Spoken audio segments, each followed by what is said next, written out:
Voici un petit point méthode concernant les réglages d'un oscilloscope.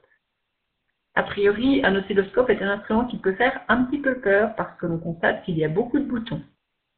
Vous allez voir finalement que ce n'est pas si effrayant que ça, parce que parmi tous ces boutons, seuls 5 ou 6 vont finalement être utilisés à votre niveau. Un oscilloscope est un instrument qui sert à dessiner des graphiques, qui sont tous du même type. La tension en fonction du temps. La tension en ordonnée, le temps en abscisse.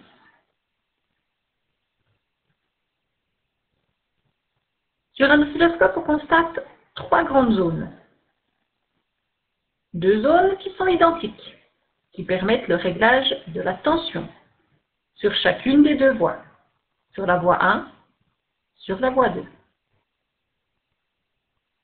Une autre partie qui elle est commune aux 2 voies et qui permet le réglage de la base de temps, donc le réglage de l'échelle des abscisses, grâce au bouton Time par D.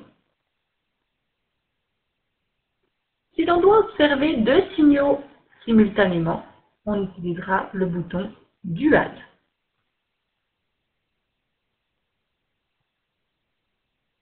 Avant même d'allumer l'oscilloscope, il y a déjà quelques petits réglages à faire.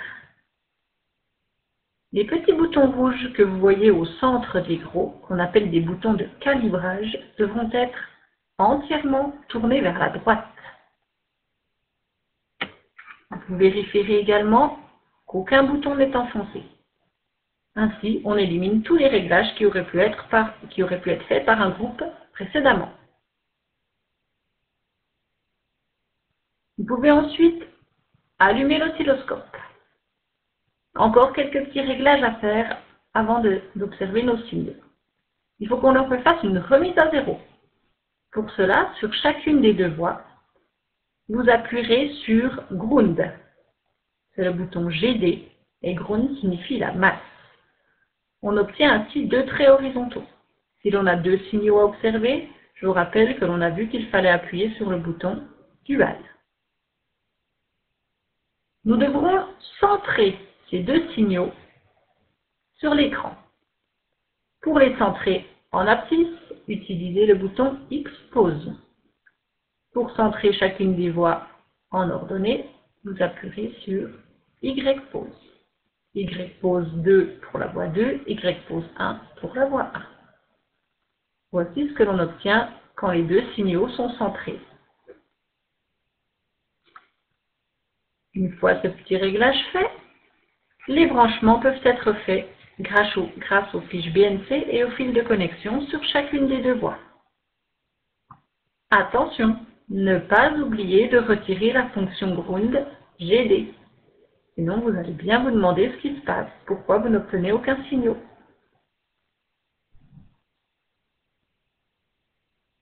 Dans cet exemple, nous obtenons un signal sinusoïdal sur chacune des 2 voies.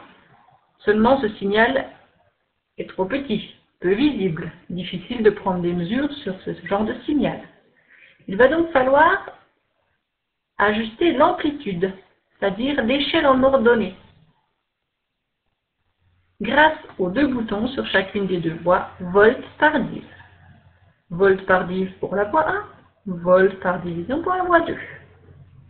Sur cet exemple, chacune des 2 voies était réglée sur 1 volt par division.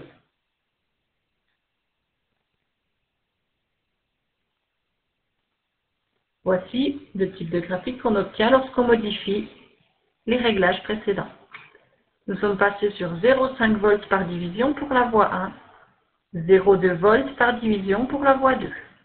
Qu'est-ce que ça signifie? Pour la voie 1, réglée sur 0,5 volts par division, cela signifie que une division en ordonnée, donc un carreau en ordonnée, correspond à 0,5 volts. Alors que pour la voie 2, une division en ordonnée correspond à 0,2 volts. Nous allons également régler l'échelle de la base de temps grâce au bouton Time par division.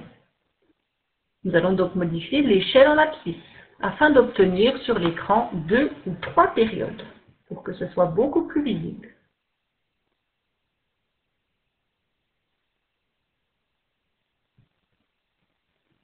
Nous étions sur 5 microsecondes par division, nous sommes passés sur 2 microsecondes par division. Ainsi, le graphique paraît beaucoup plus visible et va être beaucoup plus facile à exploiter. Qu'est-ce que cela signifie? Nous sommes passés sur 2 microsecondes par division.